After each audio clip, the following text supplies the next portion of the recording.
तो क्या भारत का एक और सुपरस्टार खिलाड़ी, एक और सुपरस्टार प्लेयर सियासत की भेंट चढ़ने वाला है? जी हां, मैं बात कर रहा हूं मोहम्मद शमी की। और मोहम्मद शमी को बीजीटी सीरीज में शामिल नहीं करने का मुद्दा अब गर्माता जा रहा है। भारत के एक पूर्व दिग्गज खिलाड़ी ने कड़ी आलोचना करते हुए कहा है कि मोहम्मद शमी को बीजीटी के बचे हुए 3 मैचों में शामिल करना चाहिए था। तो मोहम्मद शमी के साथ में क्या सियासत खेली जा रही है, यह मैं बताने वाला हूं। लेकिन उससे पहले मैं एक बात कहूंगा कि यार ये बिल्कुल नया चैनल है, प्लीज इसको सपोर्ट करो, इसको सब्सक्राइब करो। देखिए, भारतीय क्रिकेट टीम का पूर्व खिलाड़ी और कोच और करेंटली एक कमेंटेटर रवि शास्त्री ने साफ साफ शब्दों में और कड़े शब्दों में कहा है कि मुझे नहीं लगता है कि मोहम्मद शमी को बीजीटी में शामिल ना करके भारत ने सही किया है। मोहम्मद शमी को हर हाल में बचे हुए बीजीटी सीरीज के मैचों में शामिल कर लेना चाहिए था। तो रवि शास्त्री और रिकी पॉन्टिंग, जो ऑस्ट्रेलिया के सुपरस्टार खिलाड़ी रह चुके हैं, सुपरस्टार कप्तान रह चुके हैं, वो आईसीसी के एक इवेंट में बात कर रहे थे और उन्होंने वहां पर कहा, दोनों ने यही कहा कि बीजीटी के आखिर के बचे हुए 2 मैचों में अगर मोहम्मद शमी को शामिल किया जाता तो इस सीरीज का निर्णय कुछ और हो सकता था। यानी कि 3-1 की जो सीरीज है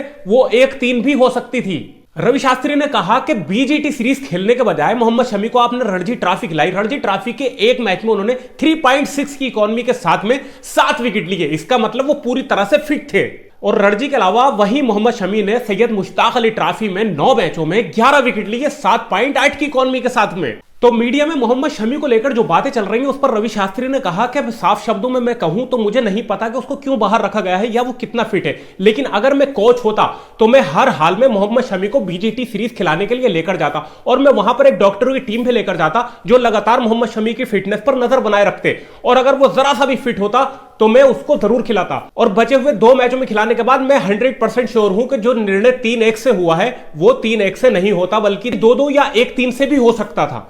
तो यहां पर मोहम्मद शमी के साथ में कुछ सियासत हो रही है। पिछले दिनों भी कुछ खबरें निकलकर आई थी कि रोहित शर्मा मोहम्मद शमी से किसी बात पर नाराज हैं। ये खबरें ही थी, मैंने इंटरनेट पर देखा था, पढ़ा भी था।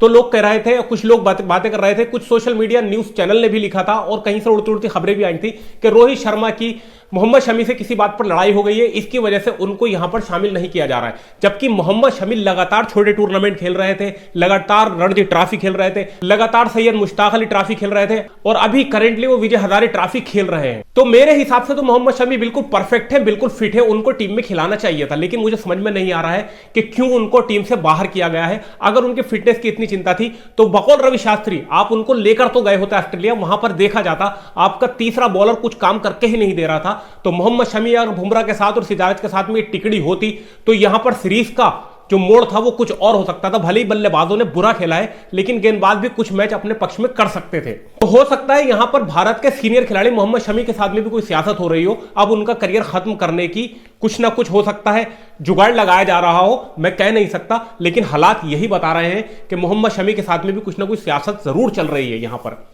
जैसे कि सरफराज खान को 5 मैचों की सीरीज में कोई मौका नहीं दिया गया, मोहम्मद सिराज के ऊपर भी ठीकरा फोड़ा जा रहा है, ऐसे ही मोहम्मद शमी को भी टीम में फिलहाल शामिल नहीं किया जा रहा है। आने वाले टाइम में देखते हैं कि किसी सीरीज में मोहम्मद शमी को शामिल किया जाता है या नहीं किया जाता है। वैसे ही मोहम्मद शमी, विराट कोहली और रोहित शर्मा उम्र के इस मोड़ पर खड़े हुए हैं कि 1-2 साल की 3 साल की क्रिकेट और होगी, उसके बाद उनको रिटायरमेंट लेना ही है। तो हो सकता है उनको पहले ही रिटायरमेंट दिलवा दिया जाए। आप लोगों का इस विषय पर क्या कहना है मुझे कमेंट करके जरूर बता दें। हमारे यूट्यूब चैनल को सब्सक्राइब करें, फेसबुक पेज पर देख रहे हो तो पेज को फॉलो कर लें, वीडियो को लाइक करें, शेयर करें। जय हिंद, जय भारत।